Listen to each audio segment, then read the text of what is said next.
Hello hi friends, welcome back my channel. இன்றைக்கி என்ன பார்க்க போகிறோம்னா, என்னடா கையில் என்னமோ வத்தல் மாதிரி வச்சுக்கேன் பார்த்தீங்களா? ஆமாங்க, வேறு ஒன்றும் இல்லை. இன்றைக்கி ஹோம்மேடில் வெங்காய வடகம் வீட்டில் எப்படி செய்கிறதுன்னு பார்ப்போம். இதுக்கு தேவையான பொருள் சின்ன வெங்காயம் 1 கிலோ எடுத்திருக்கேன். அப்புறம் அதை பொடிசாக நறுக்கிக்கோங்க. அப்புறம் இதில் கொத்தமல்லி, கருவேப்பிலை, புதினா இந்த 3ஐயும் கட் பண்ணி சின்னதாக கட் பண்ணி ஆட் பண்ண போகிறோம். அப்புறம் காரத்துக்கு இஞ்சி, பூண்டு, பச்சை மிளகா இதெல்லாம் எடுத்திருக்கேன். இதெல்லாம் மிக்சியில் போட்டு இஞ்சி, பூண்டு, பச்சை மிளகா இது 3ஐயுமே மிக்சியில் நைஸாக அரைக்காமல் குறைன்னு அரைச்சிக்கோங்க. அப்போ தான் உங்களுக்கு டேஸ்ட்டு தெரியும்.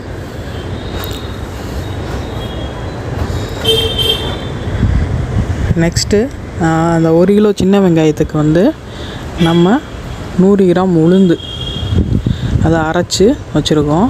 இப்போ அந்த உளுந்தோட நம்ம கட் பண்ண கருவேப்பிலை, புதினா, மல்லி இந்த 3ஐயும் ஆட் பண்ணிக்கிறோம்.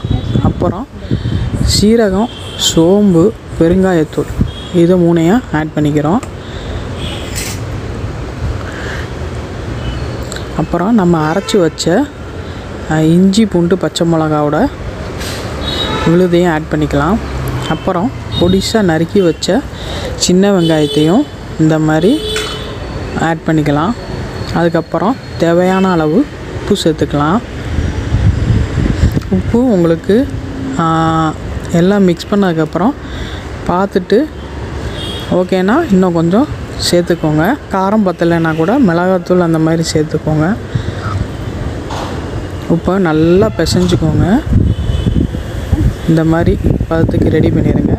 ஒரு எவர் சில்வர் தட்டில் ஒரு தேக்கரண்டி நல்லெண்ணெய் ஊற்றி நல்லா தடவிக்கோங்க. ஒட்டாமல் வரும்.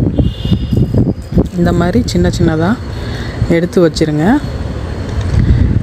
இல்லை உங்கள் விருப்பத்துக்கு எப்போ கரண்டி வச்சுருந்தாலும் சரி, கரண்டியில் ஒவ்வொரு கரண்டியாக எடுத்து வச்சாலும் சரி, இல்லை இந்த மாதிரி சின்ன வடை தட்டுவோம்ல அந்த மாதிரி எடுத்து ரெடி பண்ணி இந்த மாதிரி வச்சுருங்க. இதை வெயிலில் கிட்டத்தட்ட ஒரு 3 நாள் நல்லா காய விட்ருங்க. முதல் நாள் இது காஞ்சதுக்கப்புறம் கீழே கொண்டு வந்து அப்படியே திருப்பி போட்டுருங்க. ஸ்பூனை வச்சு எண்ணெய் தடவி இருக்கணுமோ அதனால் ஒட்டாமல் வரும்.